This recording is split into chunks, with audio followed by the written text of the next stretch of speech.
કપડવંજમાં દૂષિત પાણીથી રોગચાળાનો ભય તો નાની રત્નાકર માતા રોડ સ્વામિનારાયણ મંદિરથી ઉમિયા માતાના મંદિર સુધી પાણીની પાઇપો તૂટવાથી પાણી વહી જાય છે અને બગાડ થાય છે। ત્યારે જે ગંદુ પાણી છે તે પાઇપમાં પાછું જતા લોકોના ઘરે પીવા માટે જઈ રહ્યું છે। આવા દૂષિત પાણી પીવાથી રોગચાળો વધે તેવો ભય અત્યારે જે નગરજનો છે તેમને સતાવી રહ્યું છે। પીવાના પાણીમાં પણ ગંધ મારે છે તેવું કહેવામાં આવી રહ્યું છે। ત્યારે આ અંગે અગાઉ રજૂઆતો કરવા છતાં પણ નિકાલ નથી થયો હજી સુધી। ત્યારે લોકોના આરોગ્ય સાથે ચેડા થઈ રહ્યા હોય તેવા આક્ષેપો અત્યારે લગાવવામાં આવી રહ્યા છે। તંત્ર દ્વારા વહેલી તકે આ પાઇપલાઇનના લીકેજ દૂર કરે તે માટે નગરજનોની માંગ છે। રાજેશભાઈ એન ત્રિવેદી, હું નીલકંઠ સોસાયટીમાં રહું છું।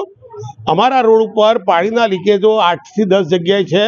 ખૂબ જ પ્રમાણમાં પાણીનો વ્યય થાય છે। એટલું જ નહીં, મોટા મોટા ખાડા અને એની અંદર પાણીનો ભેગું થાય છે।